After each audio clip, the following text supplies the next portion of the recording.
Bonjour à ceux qui viennent de nous rejoindre. On est quasiment 30 participants. Merci en tout cas pour votre ponctualité, pour assister à ce webinaire organisé par la Fédération des acteurs de la solidarité au sujet du Pass Culture. Je vais en introduction laisser Tiffaine de la FAS dire quelques mots pour introduire ce webinaire. Merci Théo. Bonjour à tous. Je suis en effet Tiffaine Guérin de la Fédération. Merci Théo. Bonjour à tous, je suis Tiffaine Guérin de la Fédération des acteurs de la solidarité. Je suis responsable culture à la Fédération. La Fédération, c'est un grand réseau que vous devez peut-être connaître qui est développé dans 13 régions également, qui rassemble les acteurs de la solidarité. Donc, globalement, les associations du secteur de l'accueil, de l'hébergement et de l'insertion. Et on a à cœur de développer la culture dans l'accompagnement social global des personnes. C'est quelque chose qu'on défend. Et du coup, c'est important pour nous que le Pass Culture soit un outil qui soit présenté à tous pour que les intervenants sociaux en aient connaissance, puissent en parler aux jeunes qu'ils accompagnent. Et notre objectif avec ça, c'est qu'aucun jeune qui puisse accéder au Pass Culture n'en ait pas l'information. Voilà, l'enjeu du webinaire de ce jour, c'est de vous présenter cet outil et que vous puissiez poser les questions pour que ça puisse vous accompagner dans l'accompagnement des jeunes, mais aussi plus globalement, vous allez le voir, dans l'accompagnement au projet culturel. Voilà, et du coup, ce webinaire sera en effet enregistré pour pouvoir être diffusé aux personnes qui n'ont pas pu venir via le site de la Fédération des acteurs de solidarité, mais également via le site de Respiration, qui est un des programmes qu'on développe avec Culture du Cœur et les Petits Débrouillards. Respiration, c'est un programme national qui est dans 6 régions en France, qui vise à développer l'accès, qui vise à développer la lutte contre les exclusions, via le développement et le soutien aux projets de médiation artistique, culturelle et scientifique pour les enfants, les jeunes et les familles. Du coup, ce sera développé, le webinaire sera diffusé sur le site de la Fédération des acteurs de la solidarité et sur le site de Respiration. Merci à tous. Merci à Théo. Merci beaucoup Tiffaine, merci pour l'organisation de ce webinaire et merci pour l'invitation. On est en tout cas très contents, nous, d'être travailler avec la Fédération des acteurs de la solidarité. On a prévu à peu près 1 heure pour ce webinaire, donc ça pourrait éventuellement dépasser selon les échanges. N'hésitez pas, pendant la présentation que je vais faire, à poser vos questions sur le chat, sur la discussion. Donc, je suis Théo Gasquet, responsable des publics au Pass Culture. Je suis accompagné de Myriam Salaheddine, qui est assistante chargée des publics au Pass Culture. Et donc, Myriam va pouvoir répondre à vos questions si nécessite une réponse courte et simple sur le chat. Et si c'est une question qui nécessite plus de développement, on pourra y revenir après la présentation. Et vous pourrez, dans tous les cas, poser vos questions de vive voix à l'issue de la présentation. Je vous invite à ne pas activer vos micros pendant la présentation pour plus de clarté, mais je vois qu'il n'y a pas de micro activé. Donc voilà. Petit sommaire, je vais vous présenter les éléments clés du dispositif pour que vous ayez les informations principales, comment on accède au dispositif, comment on s'y inscrit, qui est concerné, etc. Je vais vous montrer ensuite à quoi ressemble concrètement l'application, puisque c'est toujours plus facile de parler de quelque chose qu'on connaît et si vous êtes amené à accompagner des jeunes sur le Pass Culture, donc c'est bien d'avoir vu à quoi ça ressemble et dans l'idéal de l'avoir pris en main vous-même. Je vais vous donner quelques pistes sur comment vous pouvez faire pour informer et accompagner les jeunes, vos jeunes sur le Pass Culture. Et enfin, vous présenter quelques ressources qui sont à votre disposition. Alors, c'est parti. Donc, le Pass Culture, c'est une politique culturelle publique. Donc, c'est un projet d'État qui faisait partie de la plateforme présidentielle du président de la République et qui déploie des moyens assez importants en direction de la jeunesse et du secteur culturel. Donc, c'est un projet qui est aujourd'hui porté par le ministère de la Culture, qui est également financé par la Caisse des dépôts et consignations et qui est développé à travers une SAS, donc la SAS Pass Culture, dans laquelle on travaille avec Myriam, qui est un opérateur privé pour opérer cette politique publique. Ce dispositif a pour objectif initial de renforcer et diversifier les pratiques culturelles des jeunes Ça, c'est vraiment notre objectif fondamental, avec deuxièmement un engagement vis-à-vis des acteurs culturels, dans le sens où on met à disposition des acteurs culturels une plateforme qui leur permet de mettre en valeur leurs propositions culturelles et artistiques et de pouvoir véritablement faire le lien entre leurs propositions et un public jeune qui est pas forcément évident à toucher pour tous les acteurs culturels. Donc, le Pass Culture a d'abord été expérimenté pendant 2 ans. Donc, c'est un projet qui a été lancé en février 2019, au départ dans 5 départements. Ça a été assez rapidement étendu à 14 départements, donc à l'été 2019. Donc, vous voyez, on vous a remis les 14 départements d'expérimentation ici. Donc, c'est des départements qui avaient été choisis pour leur diversité, à la fois géographique, sociale, en termes d'offres culturelles, etc. Et donc, cette expérimentation de presque 2 ans nous a permis de valider le concept et le bon fonctionnement du dispositif. Et on a pu avoir la validation pour généraliser ce dispositif à l'ensemble du territoire national le 20 mai dernier. Donc, vous voyez, en France métropolitaine, mais également en Outre-mer. Donc, on est aussi présent, en tout cas le dispositif est accessible pour les jeunes de Saint-Pierre-et-Miquelon, de Wallis-et-Futuna, de la Guadeloupe, de Guyane, de Martinique, de Mayotte et de la Réunion. Donc, très concrètement, le Pass Culture, je pense qu'on entend beaucoup parler du Pass Culture, en tout cas, on entend ça dans les médias, on ne sait pas forcément quoi mettre derrière. Ce qu'il faut avoir à l'idée, c'est que le Pass Culture, c'est vraiment une application qui est disponible sur smartphone, tablette et ordinateur. Donc, on entend beaucoup parler aussi du chèque culture, mais contrairement à pas mal de dispositifs qui y ressemblent, le cœur du dispositif Pass Culture, c'est vraiment une application qui est aussi disponible sur ordinateur. Donc, je vous montrerai moi après tout à l'heure la version ordinateur et qui fonctionne de manière géolocalisée. C'est-à-dire que selon où on se trouve, on ne va pas se voir présenter les mêmes offres culturelles. Et du coup, l'idée, c'est vraiment que là où on se connecte, on puisse voir les offres culturelles les plus proches de nous. Et lorsqu'on a 18 ans, on est crédité sur cette application d'une somme de 300 € qu'on va pouvoir utiliser pendant une période de 2 ans. Je vous parlerai après des évolutions, notamment sur l'âge, mais en tout cas, le cœur du dispositif actuel et tel qu'il a été généralisé en mai, c'est vraiment ces 300 € crédités à 18 ans et qu'on a 2 ans pour utiliser. L'idée, et je vous raconterai aussi un peu comment on travaille, c'est d'avoir des offres qui sont pensées et sélectionnées pour les jeunes majeurs et bientôt pour les jeunes encore plus jeunes que ça, et qui vont pouvoir réserver donc, ces offres en un clic, que ce soit des offres culturelles gratuites ou payantes, parce qu'on a aussi un certain nombre d'offres culturelles gratuites, de l'ordre de, je crois, 15 à 20% d'offres gratuites. Qu'on peut retrouver sur le Pass Culture. Et c'est aussi une application et un agenda en fait, qui est ouvert à tous. C'est-à-dire que vous-même, si vous le souhaitez, vous pouvez télécharger le Pass Culture et vous renseigner sur des choses, des offres culturelles, des sorties culturelles que vous pourrez faire autour de vous ce week-end ou autre. Donc, ce sur quoi on travaille et ce qu'on essaye de développer avec le Pass Culture, c'est de répondre à un certain nombre de freins d'accès à la culture qui sont identifiés pour les jeunes, donc initialement pour les jeunes majeurs, mais bientôt pour les jeunes sur une tranche d'âge plus étendue. Donc, le premier frein qui a été identifié à cet âge-là et qui n'est pas à minimiser, c'est le frein financier. Donc, c'est le fait qu'il y a beaucoup d'offres culturelles, d'offres de sorties, etc., qui sont coûteuses et qui constituent donc le premier frein.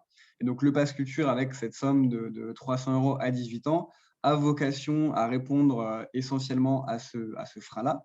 Mais c'est évidemment pas le seul frein d'accès à la culture, il y en a beaucoup d'autres. Et à travers le dispositif, on essaye d'apporter des quelques réponses aux autres freins culturels. Ces autres freins sont le fait de ne pas forcément avoir suffisamment d'informations sur les offres culturelles de sa ville, de là où on habite autour de soi.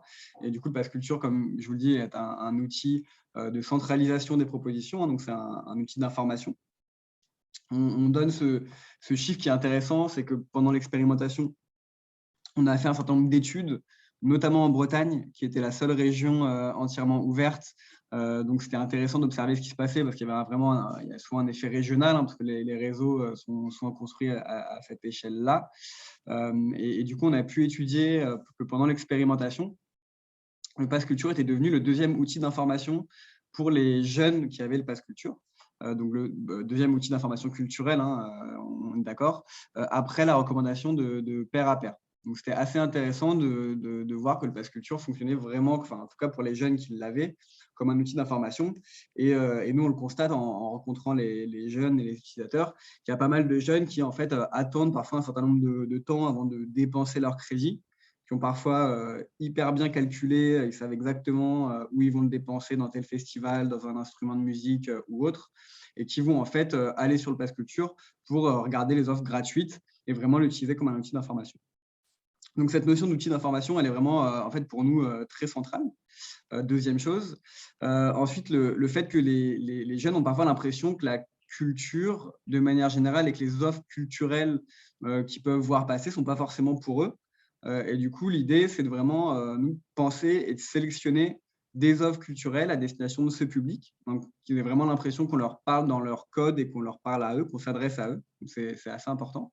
Il y a le fait de ne pas savoir ce qui est accessible et donc du coup l'application, comme je vous l'ai dit, fonctionne de manière géolocalisée avec aussi un système de cartes qui est d'itinéraire en fait, qui permet d'aller voir où en fait est situé le lieu culturel, qui est d'ailleurs en fait, on peut penser que ce genre de choses est finalement pas très utile parce qu'on a l'habitude aujourd'hui d'utiliser d'autres outils de cartes, d'itinéraire, etc. On a des études en fait qui nous montrent que cet outil est hyper utile et en fait hyper utilisé, donc c'est assez intéressant. Le fait de ne pas savoir comment s'y prendre, parfois pour réserver des offres culturelles. On n'a pas forcément des codes de billetterie, de réservation en ligne ou autre. Et du coup, l'idée avec le Pass Culture, c'est d'avoir un outil en fait, unique sur lequel on va pouvoir s'informer sur l'offre culturelle et la réserver de manière assez simple. En tout cas, on essaye de faire en sorte que ce soit simple. Et on a pas mal de gens chez nous qui travaillent à ça. Et enfin, il y a la dimension collective des offres et des sorties. On sait que les sorties culturelles, qu'on soit jeune ou moins jeune, il y a vraiment ce gros facteur collectif, ou en tout cas d'être accompagné. C'est toujours mieux d'être à plusieurs pour aller à un concert, au cinéma ou autre. Et du coup, on donne cette possibilité sur le Pass Culture avec ce qu'on appelle l'option duo, d'inviter une autre personne de son choix qui n'a pas qui a ou qui n'a pas le Pass Culture d'ailleurs. Et donc, c'est vraiment les acteurs culturels qui choisissent de laisser cette option offre duo. Et donc, c'est-à-dire que si l'acteur culturel active l'option duo, le jeune peut payer 2 places avec son Pass Culture et donc peut en faire profiter la personne de son choix.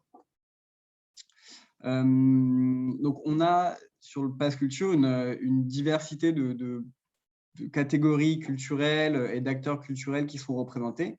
On vous a mis ici les grandes catégories qui sont éligibles au Pass Culture. Globalement, on essaie de représenter toute l'offre culturelle sur le Pass Culture. Donc, on a ce qui va être place et abonnement de spectacles vivants, de cinéma, de concerts, de médiathèques, de festivals.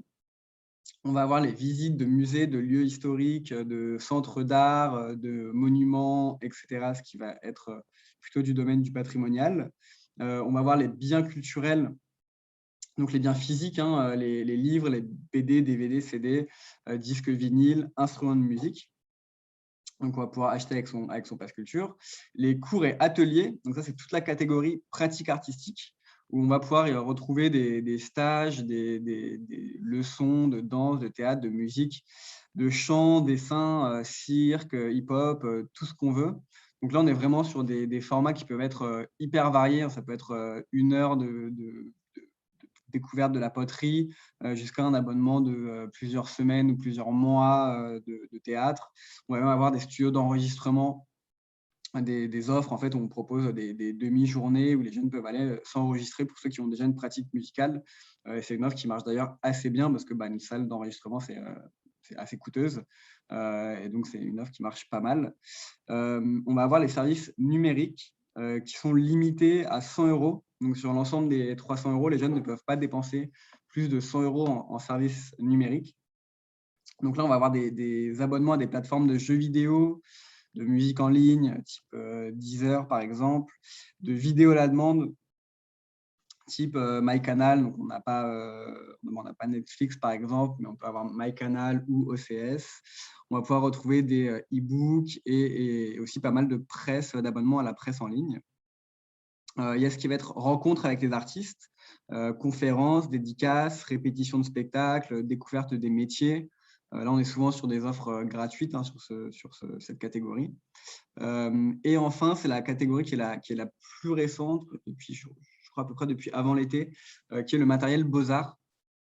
On peut donc acheter avec son pass culture voilà, du matériel de peinture, de street art, voilà, tout ce qu'on veut. Je reviens rapidement sur l'âge d'éligibilité, où en fait, parce que parfois, ce n'est pas forcément hyper clair, pour bénéficier des 300 €, il faut aujourd'hui vraiment s'inscrire le jour de ses 18 ans. Alors, on va pouvoir s'inscrire à partir de janvier avant. Ce qui est sûr, c'est que pour un jeune, s'il laisse passer l'âge des 19 ans, il ne pourra plus s'inscrire sur le pass culture. Donc, il y a vraiment cette fourchette à ne pas rater qui est de s'inscrire avant ses 19 ans. En revanche, si on s'inscrit, une fois qu'on est inscrit, on peut utiliser son pass culture pendant 24 mois. Donc, si je me suis inscrit à la veille de mes 19 ans, je vais pouvoir utiliser le pass culture jusqu'à la veille de mes 21 ans. Et quand je dis utiliser, je parle bien du crédit, parce que l'utilisation, on va dire, grand public du pass culture, elle peut se faire à tout âge. On va retrouver sur le pass culture un grand nombre d'acteurs. L'idée, c'est qu'on ait en tout cas, on essaye de travailler à avoir le catalogue le plus riche et varié possible. Donc, on vous a mis quelques noms que vous connaissez sûrement ici. Mais à côté de ces noms à plus forte notoriété, on fait vraiment un travail pour avoir en fait les acteurs, des plus petits aux plus gros acteurs culturels, de plus petits magasins d'instruments de musique, librairies ou autres, jusqu'aux grands festivals ou aux établissements publics. Et on a des chargés de territoire, je vous en dirai un mot après, qui sont répartis partout en France, dans chaque région, et qui font vraiment ce maillage territorial pour en fait faire le lien avec les acteurs culturels et faire en sorte que partout en France, on puisse avoir une offre culturelle intéressante pour les jeunes. Ce sur quoi on travaille aussi, et c'est notamment ce que nous a appris l'expérimentation, c'est sur le fait de structurer l'offre que les jeunes vont pouvoir retrouver sur le Pass Culture.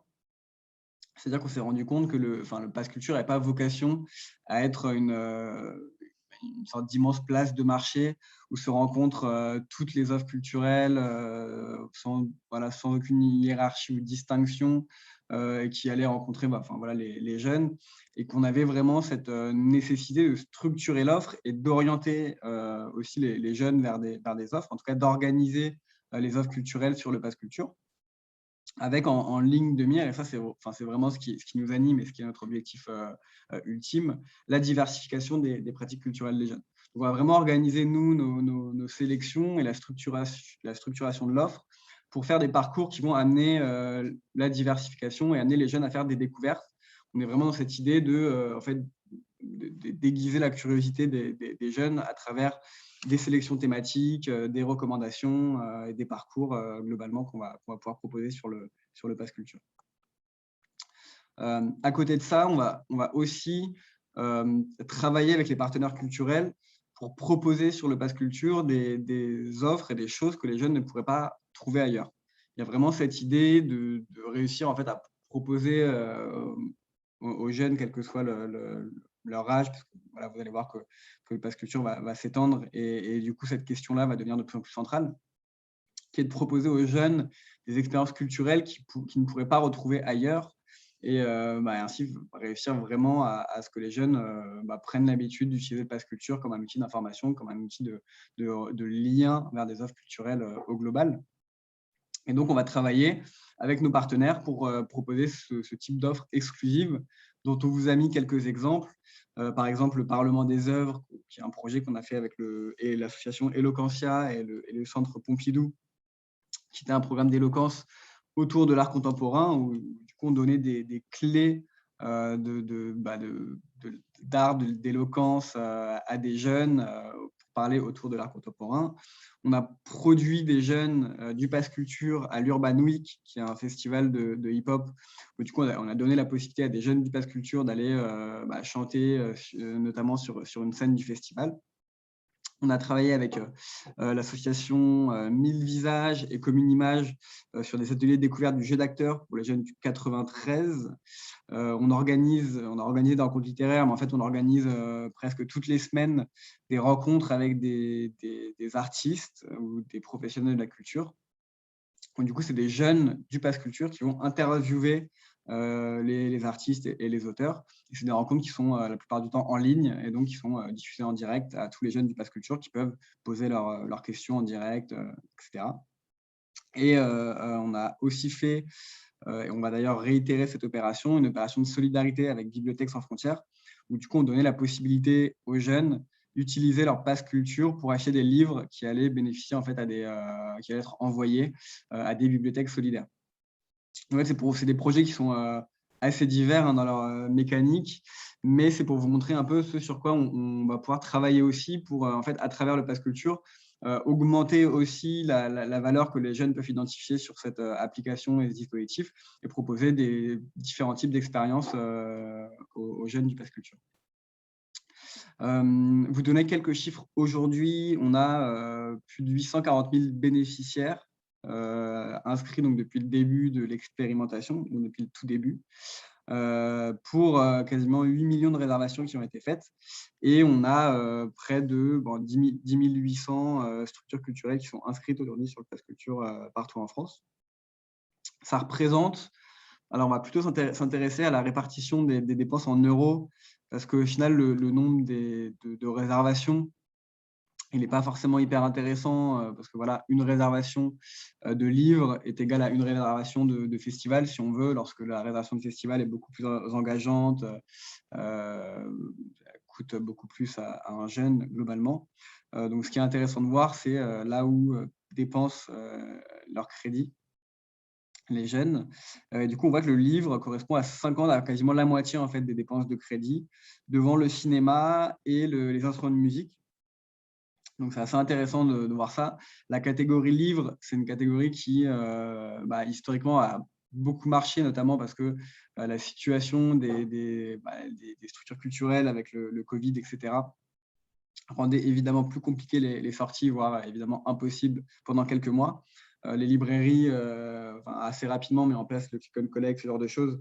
Donc, en fait, les livres, c'est une catégorie qui, historiquement, a bien marché. Il faut aussi dire que les libraires sont bien emparés du dispositif du Pass Culture. Ils ont assez vite vu aussi l'opportunité que ça avait de pouvoir amener en fait, en librairie des jeunes qui, avant, ne les fréquentaient pas. Donc, c'est une catégorie qui marche très bien sur le Pass Culture, mais qui tend à se rééquilibrer avec d'autres catégories maintenant que les cinémas sont ouverts, que les spectacles ont repris, etc. Donc, je vous en parlais un peu depuis le début. À partir de janvier, le Pass Culture sera étendu aux moins de 18 ans. Donc, cette extension va se décliner en deux choses, une partie collective et une partie individuelle. La partie collective, elle est en fait dédiée au financement d'activités d'éducation artistique et culturelle. C'est une partie qui a en fait travaillé avec le ministère de l'Éducation nationale et qui est encadrée par les professeurs. C'est-à-dire que la 4e à la terminale, chaque année, chaque jeune se verra attribuer l'équivalent d'une somme, mais qui seront en fait fléchés vers les établissements scolaires. Ce sont les professeurs qui vont, du coup, selon leur projet pédagogique et leur projet d'éducation artistique et culturelle, décider de dépenser cette somme-là dans tel ou tel projet de sortie culturelle ou d'intervention d'artistes. Donc ça, c'est une chose. Et il y a d'un autre côté une partie individuelle, où là, ça correspond en fait de la même manière au pass que je vous ai présenté pour les 18 ans. C'est-à-dire que c'est les jeunes à partir de 15 ans qui pourront s'inscrire sur l'application et auront en fait une somme qui sera plus faible, c'est-à-dire qu'ils auront 20 € à 15 ans, 30 € à 16 ans et 30 € à 17 ans. Avec un grand enjeu pour nous qui est de proposer pas mal d'offres culturelles gratuites, d'expériences exclusives, etc., comme je vous l'ai dit. Et l'idée, en fait, pour nous, pour cette extension, c'est vraiment d'étendre à la fois le public, en fait, d'avoir un parcours Pass Culture qui soit beaucoup plus complet. C'est-à-dire qui commence à la 4e et qui accompagne les jeunes jusqu'à leurs 20 ans, avec donc au début dès la 4e une partie collective et qui va s'hybrider en fait progressivement avec une partie individuelle jusqu'à atteindre, on va dire, le socle individuel du pass culture à 18 ans avec ces 300 €. On l'a résumé ici, si vous voulez, avec du coup donc les pratiques collectives, voilà, notamment au sein des parcours d'éducation artistique culturelle, au sein de l'éducation nationale, tout au long de la scolarité, avec progressivement l'hybridation avec les pratiques individuelles pour finir là-dessus avec les 300 € de la dotation à 18 ans. Et donc, au final, ça fait un parcours où, de 500 € depuis le collège jusqu'à l'âge des 20 ans. On a fait un petit focus sur les publics sur lesquels on travaille beaucoup au sein du département public avec Myriam, qui sont notamment les jeunes les plus fragiles, notamment les jeunes chômeurs et inactifs. Et on observe en fait un peu comment ils s'emparent du dispositif ou ils ne s'en emparent pas. Et on regarde un peu les chiffres, on essaie de comparer aussi les choses. Ce qui est intéressant de voir, c'est qu'on a constaté que c'est des jeunes qui ont l'information, qui sont plus difficiles évidemment à toucher pour nous. On voit que c'est des jeunes qui ont l'information plus difficilement que les autres. On le voit notamment avec des chiffres, parce qu'on voit qu'il y a une ancienneté moyenne de ces jeunes-là sur le PASS qui est de 153 jours, contre 162 jours pour les autres. Donc, c'est des jeunes qui sont sur le PASS depuis plus récemment que les autres. Donc, on fait l'hypothèse que c'est parce que l'information leur parvient plus difficilement. C'est aussi des choses qu'on voit concrètement dans le travail qu'on peut avoir avec les structures, où c'est des jeunes qui ne vont pas forcément avoir l'information. S'ils ont l'information, ils ne vont pas forcément la retenir ou se sentir concernés parce que voilà, ils ne pensent pas forcément que c'est pour eux. Il y a parfois même de la défiance sur le fait qu'une application ou qu'un service va nous offrir de l'argent, ce qui est en fait assez logique, parce que c'est vrai que ça existe assez peu, une application où on nous donne 300 € sans contrepartie. Donc, on voit qu'il peut y avoir soit de l'information qui est assez compliquée à avoir, soit des jeunes qui ne sont pas concernés, soit éventuellement, ce qui peut arriver, de la défiance. En revanche, ce qui est intéressant de noter, c'est que ces jeunes, une fois qu'ils s'inscrivent sur le Pass Culture, ils vont réserver plus que les autres jeunes. On voit en moyenne presque 13 réservations contre 10. C'est des jeunes qui vont réserver plus vite que les autres. Ils vont faire une première réservation en moyenne 19,5 jours après l'inscription contre 33 jours pour les autres. Et c'est des jeunes qui vont dépenser plus que les autres. Donc, on n'a pas encore le recul des 2 ans sur les classes d'âge, mais on voit qu'à 1 an et demi, ils ont dépensé 160 € en moyenne contre 137. Donc, on a, nous, un vrai enjeu d'information et d'inscription de ces jeunes, parce qu'on voit qu'une fois qu'ils sont inscrits sur le Pass Culture, le dispositif, en tout cas, marche et en tout cas débouche sur des réservations culturelles. Donc, c'est assez intéressant de le noter.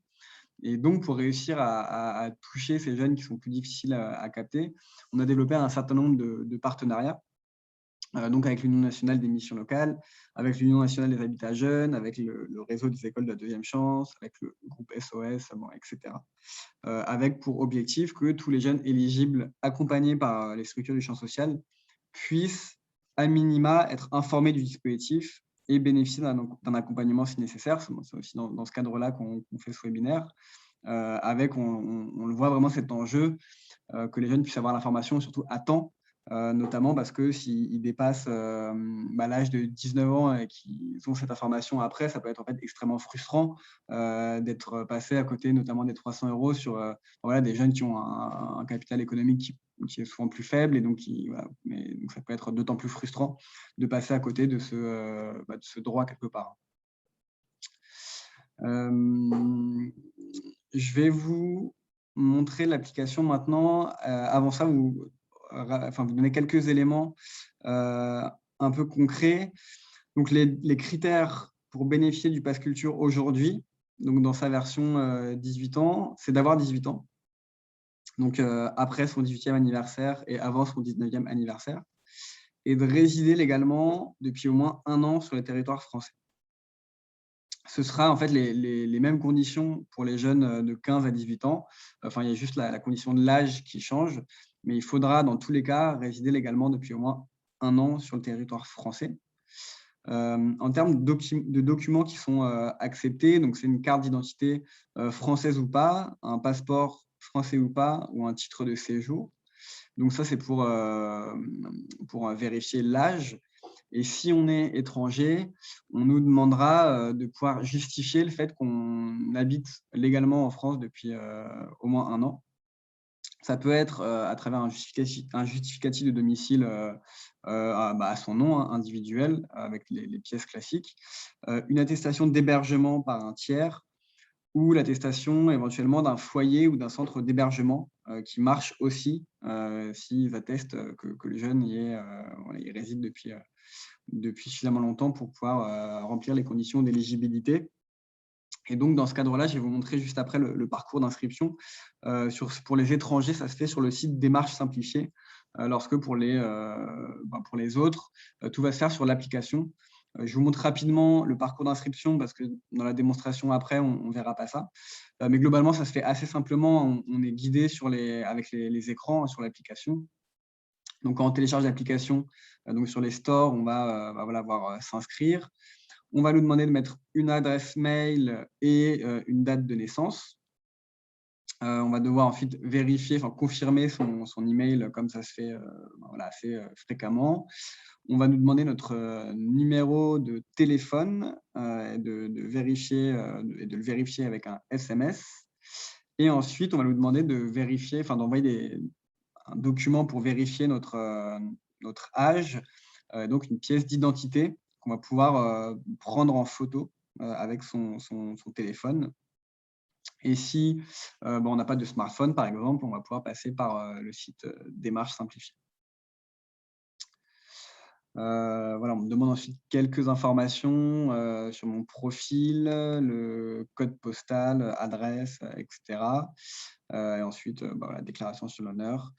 Et ensuite, normalement, ça se fait assez rapidement. Le délai peut parfois aller jusqu'à quelques jours sur la validation. Ça dépend un peu du volume de demandes à traiter par l'outil qui vérifie et par les équipes en charge. Typiquement, je pense qu'à partir de janvier et de l'extension du pass aux 15, 16 et 17 ans, il y aura peut-être un petit peu d'attente parce que, en fait, là, voilà, on a quasiment 850 000 jeunes. On aura peut-être, on attend en fait d'ici la fin de l'année prochaine, potentiellement 4 millions de jeunes qui vont s'inscrire sur le Pass Culture.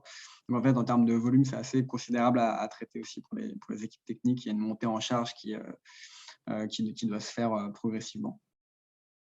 Donc pour les non-ressortissants européens, donc pour les étrangers qui vont passer par une procédure un peu différente, donc en fait, on est redirigé vers la plateforme Démarche simplifiée sur laquelle on est guidé avec tous les documents. On nous demande du coup un certain nombre d'informations, etc. Et donc là, c'est une personne humaine qui va traiter le dossier, qui va regarder les pièces, éventuellement échanger si besoin avec la personne. Voilà pour les éléments un peu clés du dispositif. Je vais maintenant vous montrer rapidement à quoi ressemble l'application. Donc là, bien noté, je vous présente la version web, c'est-à-dire que l'application a initialement pensé pour être une application, hein, mais on sait qu'il y a des jeunes qui n'ont pas de smartphone. Ça peut même être intéressant, en fait, je ne sais pas vous, pour les structures qui travaillent avec des jeunes, qui accueillent des jeunes, de pouvoir leur montrer rapidement l'application sur un grand écran, parce que c'est peut-être plus facile en termes de posture d'accueil. Donc là, je vous montre la version web, qui a été refaite d'ailleurs il y a peu, et donc qui propose une expérience un peu différente que l'application, hein, c'est normal, on n'a pas les mêmes modes de navigation, mais globalement sur le contenu, c'est la même chose. Donc quand on arrive sur ce Pass Culture, on se voit présenter un certain nombre de sélections thématiques qu'on appelle, nous, dans le jargon, des playlists. Donc vous voyez là, c'est les immanquables. Donc, c'est des offres qu'on a sélectionnées en fait à la main et qu'on trouve intéressantes pour les jeunes. Donc, voilà, je vais avoir de la musique, des spectacles, du cinéma, des choses assez différentes. L'idée, c'est de pouvoir proposer catégories culturelles un peu variées.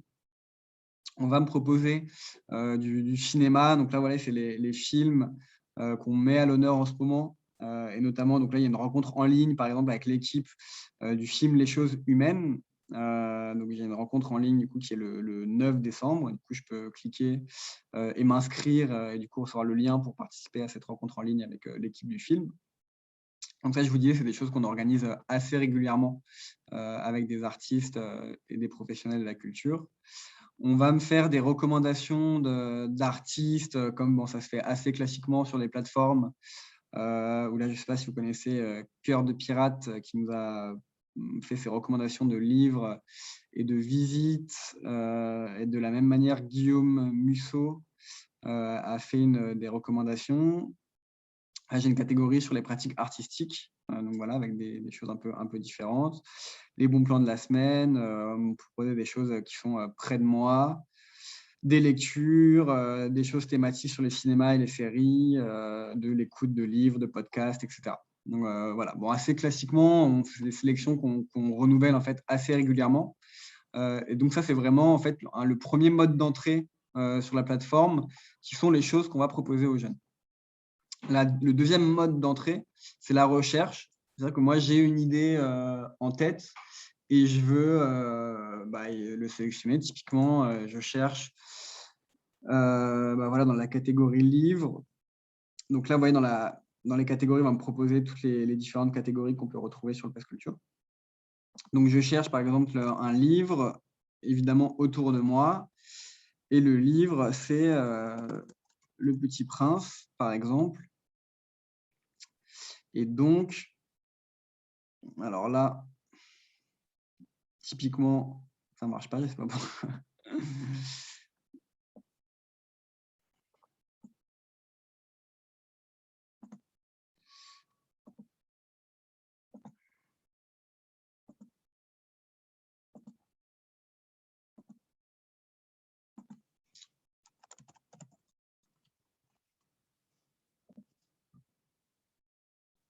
Bon, alors, ça ne veut pas ce livre. C'est toujours l'effet démo, ça s'appelle ça. Ça me met sur la même chose, ils ne veulent pas me mettre. Alors, je vais actualiser. Voilà. Et si je cherche, là, on va réessayer comme ça. Alors là, il y a un problème. Peut-être qu'il n'y a pas de Petit Prince autour de moi. Et si je cherche un livre qui s'appelle Feu, que je vous conseille.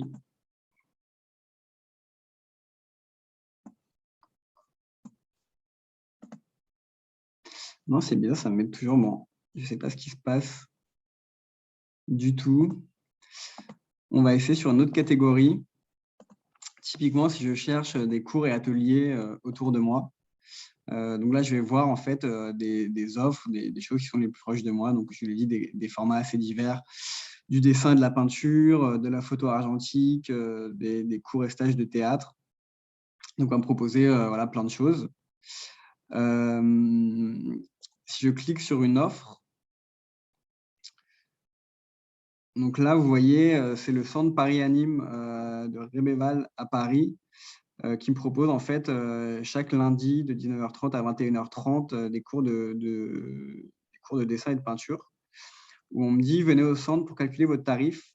Ce qui est assez intéressant comme exemple, c'est que notamment pour souvent pour les pratiques artistiques, pour les conservatoires, les centres, les MJC, ce genre de choses, il y a des tarifs qui sont différents, évidemment, selon les barèmes et les situations des familles.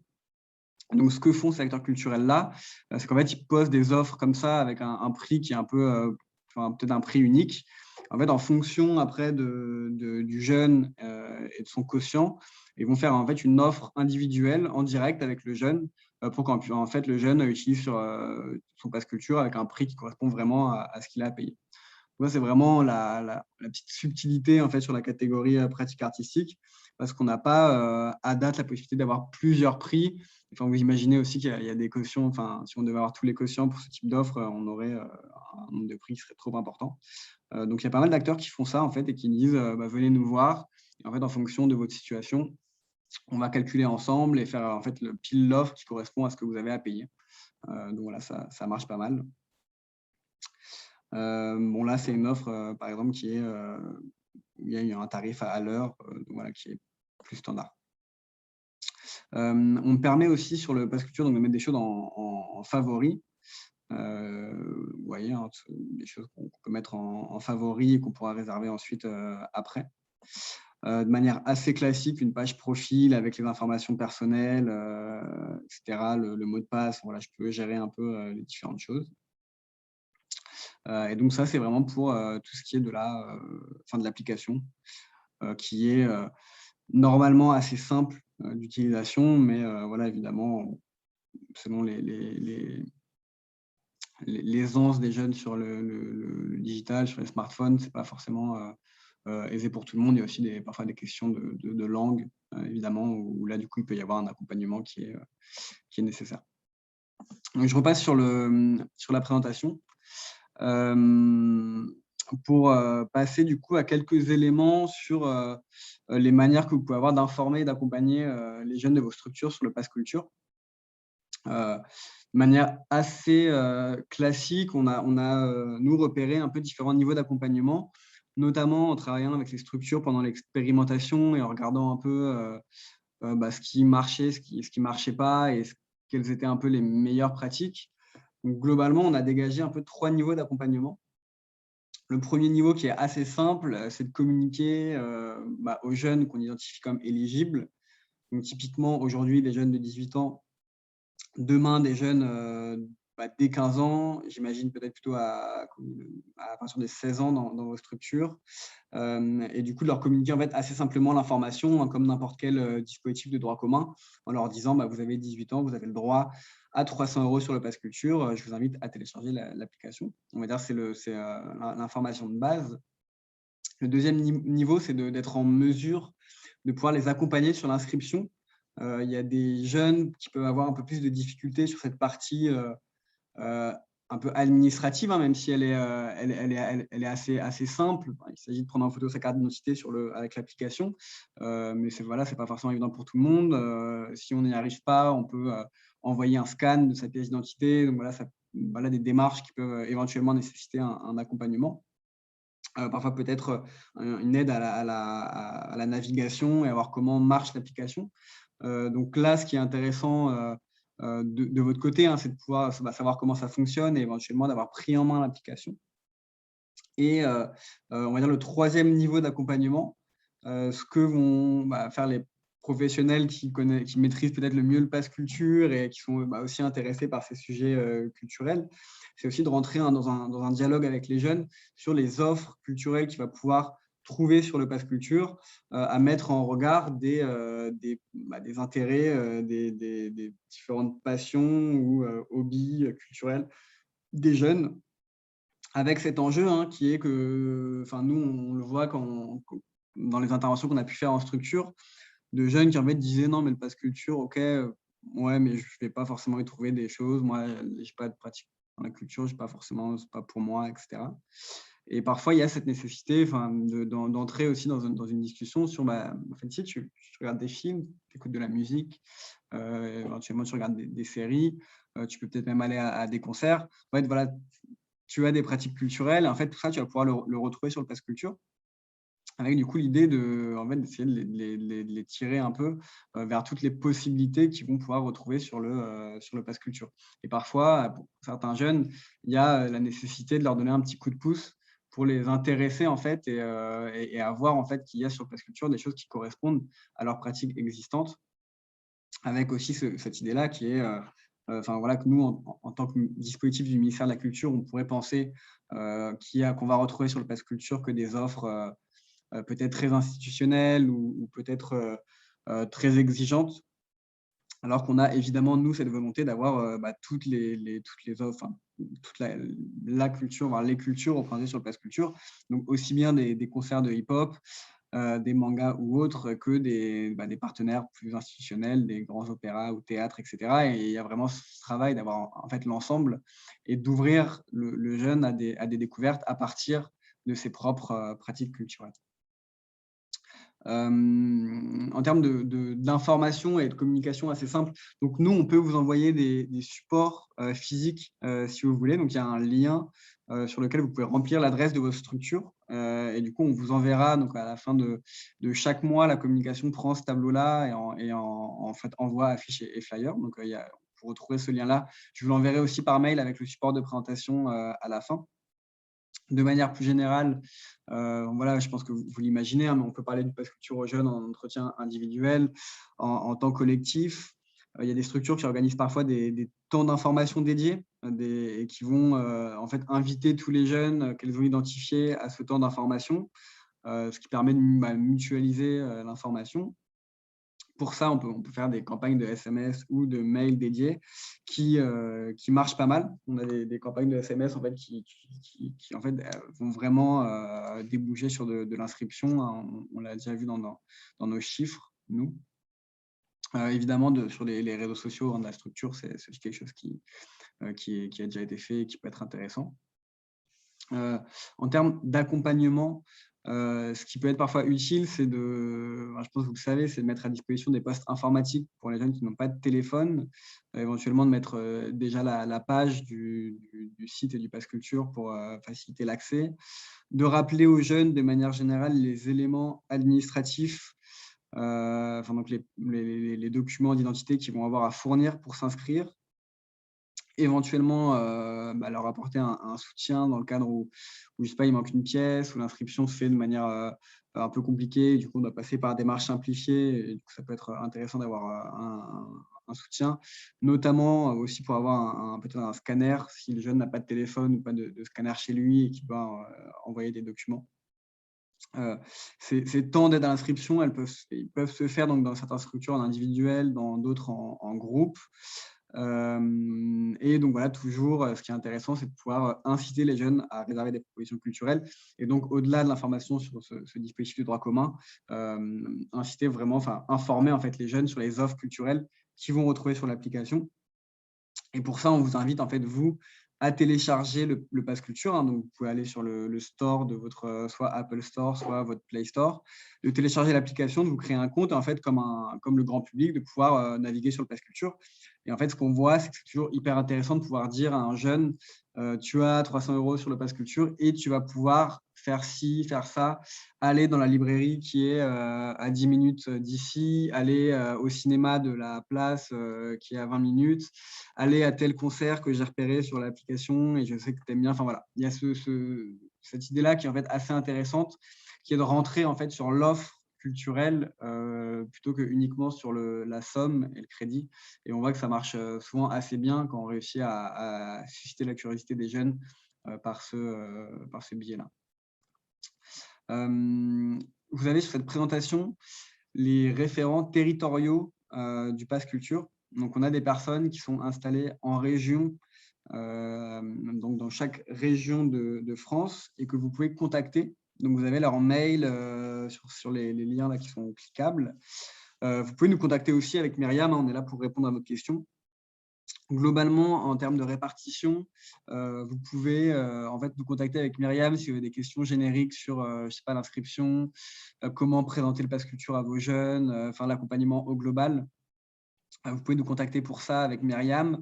Si vous avez des questions qui sont peut-être concernent plus le territoire, typiquement il y a une structure à côté un acteur culturel à côté de la structure qui n'est pas inscrit sur le Pass Culture et il y a un jeune qui l'a demandé, ça vous pouvez en fait contacter le chargé de territoire qui est vraiment en lien avec les acteurs culturels. Si jamais vous avez envie d'organiser un temps dédié dans votre structure en physique, alors je ne vous garantis pas que le chargé de territoire pourra le faire, parce que voilà, ils ont beaucoup de travail, mais on peut toujours leur demander, ça ne coûte rien, et on peut éventuellement le faire en visio. Je ne sais pas si vous voulez organiser un temps de présentation aux autres personnes de votre équipe, par exemple. On peut voir avec le chargé de territoire ou nous avec Myriam si on peut s'en charger. Donc, en tout cas, vous pouvez nous écrire. Dans tous les cas, on est nous à vos dispositions, même si vous avez des retours de jeunes ou autres, n'hésitez pas. On est toujours curieux d'avoir des retours. Enfin, je vais prendre quelques ressources que vous retrouverez sur cette présentation. Un premier lien qui s'appelle Tutoriel et documentation, qui est en fait un genre de FAQ amélioré. Je vais vous le montrer parce qu'on y retrouve pas mal de questions, pas mal de réponses à des questions surtout. Donc à la fois pour les acteurs culturels, mais je dirais que ça vous concerne moins. Vous pouvez, si vous avez des questions, aller directement dans Jeunes ou dans Relais socio-éducatif, où du coup, on répond à un certain nombre de questions, vraiment des questions en fait, que les jeunes posent, à la fois sur quels sont les documents, j'ai pas reçu le mail de confirmation, quel âge, est-ce que je peux bénéficier du pass culture selon ma situation. Je vous montre ça par exemple. Du coup, c'est vraiment des choses qu'on remplit, qu'on instruit au fur et à mesure selon les retours qu'on a des jeunes. Et donc, je vous invite, si vous avez des questions ou si un jeune a des questions, à aller le consulter. Ça vous sera, je pense, assez utile. On vous a mis les liens pour télécharger l'application et pour aller sur la web application. Les conditions générales d'utilisation, s'il y en a que ça intéresse. On vous a mis un lien vers les kits de communication. Donc, en fait, c'est l'affiche et les flyers et aussi des éléments si vous voulez faire des posts sur les réseaux sociaux, par exemple, que vous pouvez donc utiliser vous-même. Donc, affiche flyer à imprimer vous-même, par exemple. Et si vous voulez qu'on vous les envoie, il y a aussi ce lien qui est commande de flyers et affiches. Et vidéos, c'est quelques vidéos de présentation et de tutos. Donc voilà, je vais arrêter de partager mon écran et puis je suis à votre disposition si vous avez des questions. Alors non, c'est pas ça.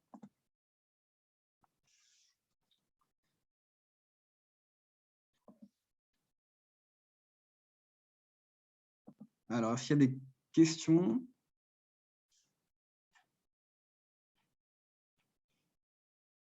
Alors, on n'en a pas eu sur le chat, mais il y a quelqu'un qui a levé la main, donc peut-être qu'on peut répondre à ta question directement à l'oral.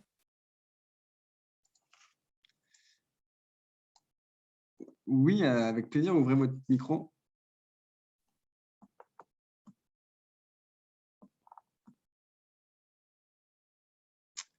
Alors, on ne vous entend pas, bonjour.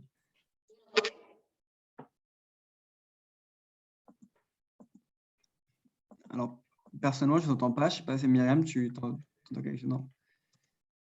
Non plus, je n'entends pas très bien.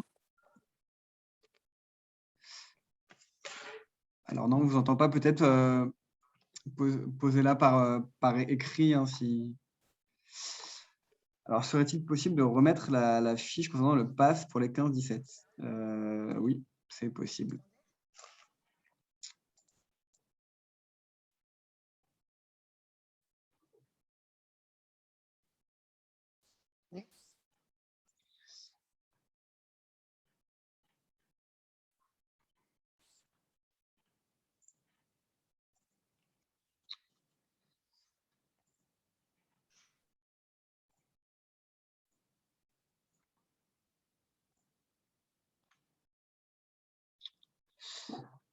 Donc voilà, peut-être que vous avez une question plus précise.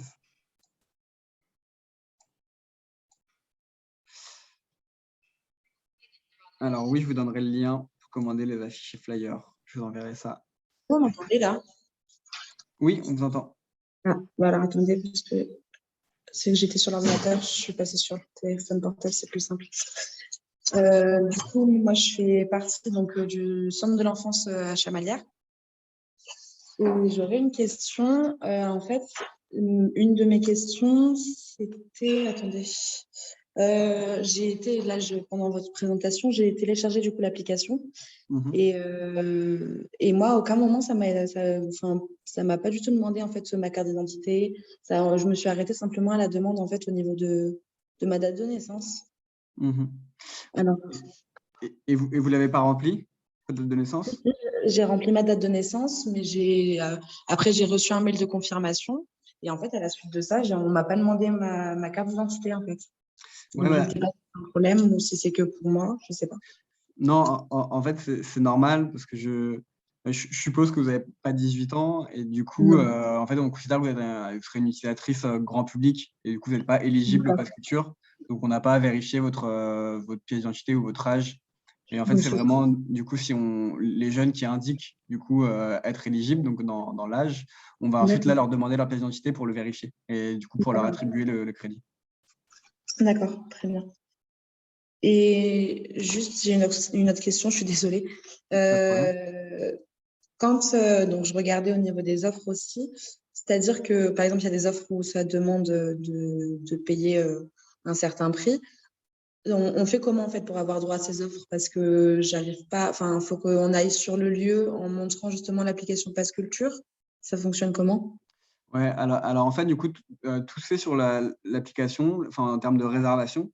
Et du coup, D'accord. lorsque vous cliquez sur réserver, alors vous ne pourrez pas avec le compte que vous avez parce que vous ne pouvez pas réserver des offres. Mais du coup, si le jeune cliquera sur réserver, et D'accord. en fait, en échange, il recevra une contre-marque, un code à la fois sur l'application et par mail. Et en fait, il montrera ce code à l'acteur culturel, enfin au libraire, à la billetterie de la salle de spectacle quand il arrive. Et en fait, c'est comme ça qu'il pourra soit avoir sa place de spectacle, soit avoir son livre, etc. D'accord.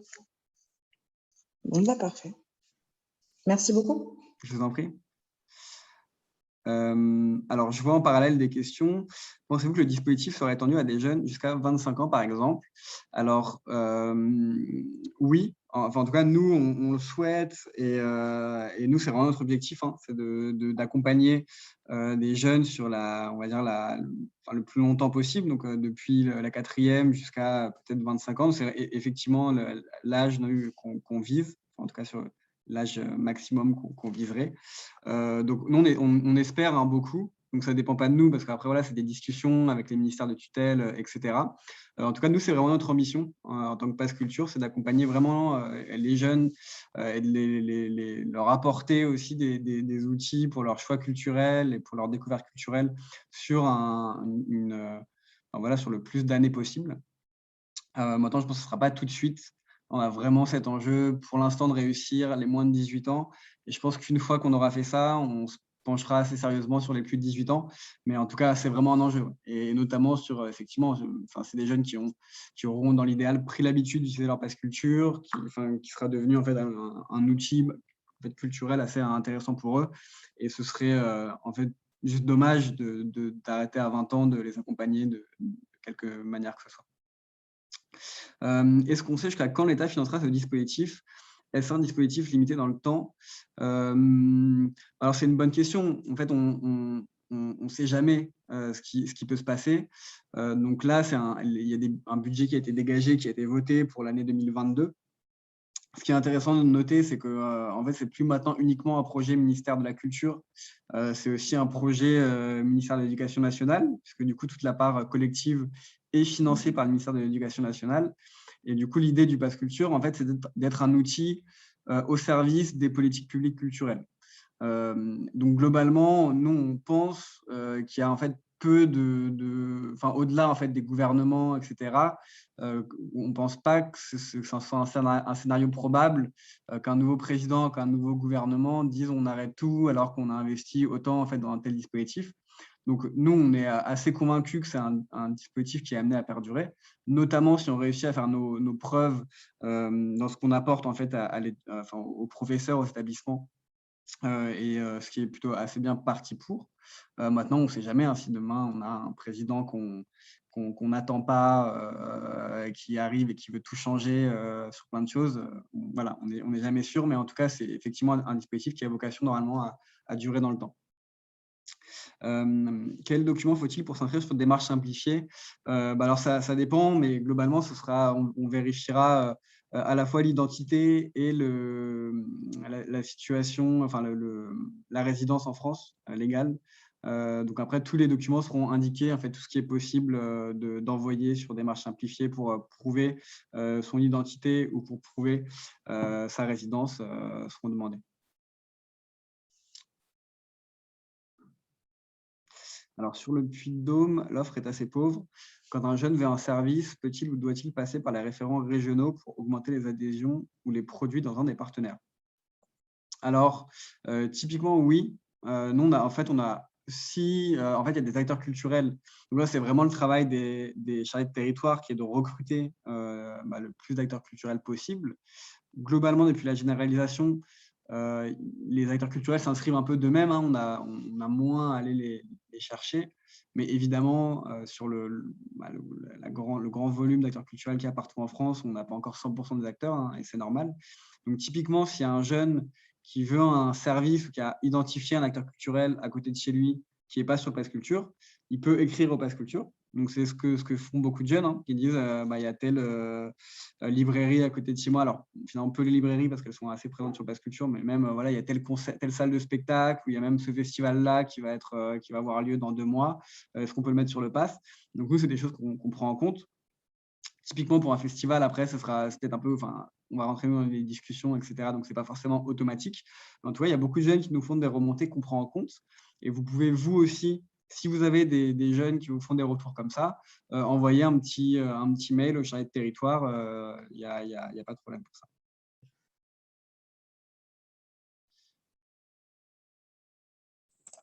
J'avais une question. Merci comme ça. Si je peux vous m'entendre. Oui, bonjour. Oui, bonjour. Je suis du centre provisoire d'hébergement en Nouvelle-Aquitaine à Libourne. Et nous, on accompagne des personnes bénéficiaires de la protection internationale. Et des fois, l'obtention des titres de séjour, donc des justificatifs d'identité, sont très longs. Et là, j'ai un jeune justement qui a 18 ans et qui va avoir 19 ans au mois de janvier et il n'a toujours pas son titre de séjour. Est-ce qu'il y aura une possible rétroactivité si on commence la demande là maintenant, mais dans l'attente de recevoir le titre de séjour parce qu'il ne l'aura sûrement pas d'ici début janvier? Je pense il faudrait que je revérifie, mais je crois qu'il n'y a pas de rétroactivité possible dans ces cas-là.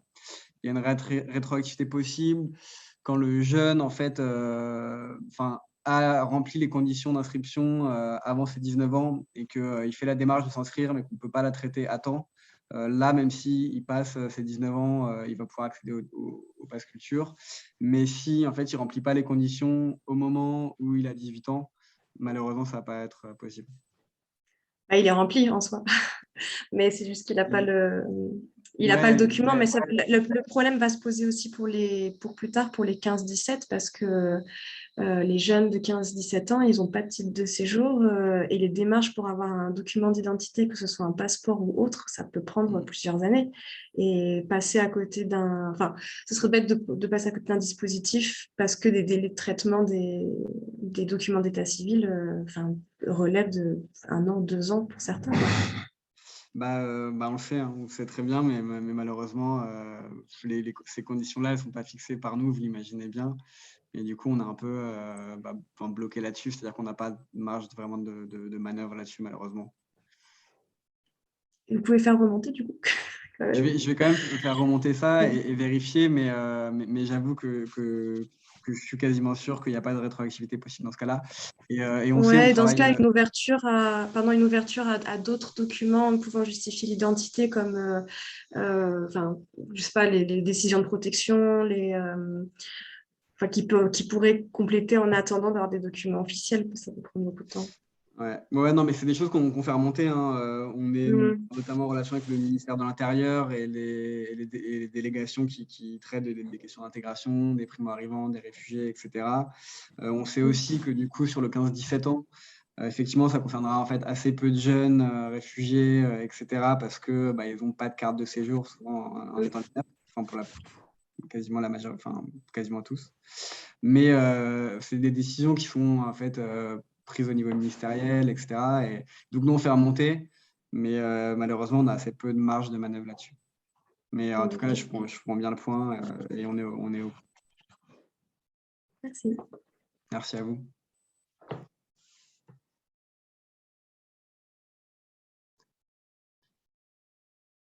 Tiffaine ? Oui, je rebondissais parce que c'est embêtant que les enfants réfugiés, les mineurs réfugiés ne puissent pas avoir accès. moi, je voyais comme un moyen de contourner cette offre collective parce que tant qu'ils sont scolarisés, ils ont accès du coup à l'offre collective via le dispositif de l'éducation nationale et du coup qui les enregistre automatiquement aussi pour l'offre individuelle, si j'ai bien compris. Donc moi, je partais du principe que s'ils étaient scolarisés, déjà en espérant que ce soit le cas pour tous, il y avait la possibilité d'avoir accès à l'application Pass Culture. Est-ce que tu peux nous confirmer ça, Théo, s'il te plaît? Non, alors je confirme que s'ils ne remplissent pas les conditions qui sont de résider en France légalement depuis au moins 1 an sur le territoire, ils ne pourront pas avoir accès au dispositif, que ce soit individuel ou collectif. Oui, mais comme un enfant ne peut pas être illégalement sur le territoire français, un enfant est forcément légal, ça c'est le droit. Comment fait-on du coup?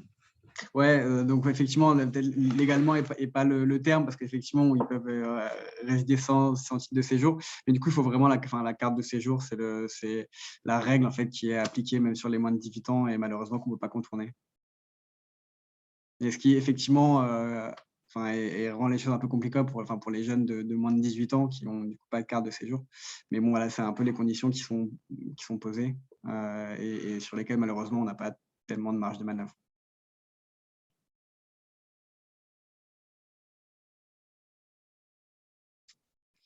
Est-ce qu'il y a d'autres questions?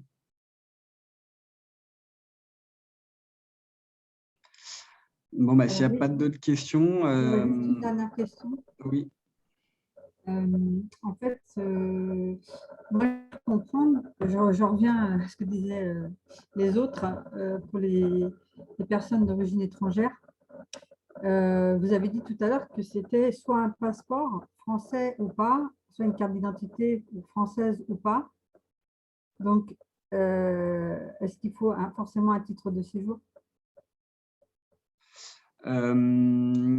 Alors, en fait, il faut un passeport, une carte d'identité pour les jeunes qui sont européens. Et pour les jeunes qui sont non européens, il faut effectivement une carte de séjour. D'accord, donc il y a un distinguo entre les Européens et non-Européens. Ouais. Donc, pour les jeunes, donc effectivement, je reprends pour avoir bien compris, pour être sûr. Donc, les jeunes de l'Union européenne, donc eux, c'est juste passeport ou carte d'identité, c'est ça? Passeport ou carte d'identité, on leur demandera également de pouvoir montrer qu'ils résident en France depuis au moins 1 an. Ah non, d'accord. Ça, c'est pour tous, ça. C'est une condition pour tous les étrangers, on va dire, européens ou non. C'est pour les étrangers, oui. D'accord. Et donc, ceux qui sont hors Union européenne, donc c'est obligatoirement un titre de séjour. Et un récépissé, par exemple, c'est pas considéré, c'est pas possible. Alors, malheureusement, un récépissé de séjour ne marche pas. D'accord. Il faut vraiment une carte de séjour. D'accord, merci. Je vous en prie.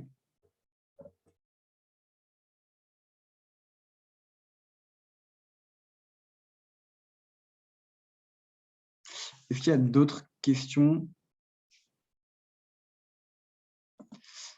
Alors, s'il n'y a pas d'autres questions, en tout cas, merci beaucoup pour votre écoute et pour ces échanges. Je vous envoie donc le support de présentation, aussi le lien donc, pour recevoir, si vous voulez recevoir des supports de communication. Et n'hésitez pas, si vous avez d'autres questions, en tout cas, à nous contacter avec Myriam. On est à votre disposition. Merci à tous. Au revoir. Merci beaucoup, au revoir.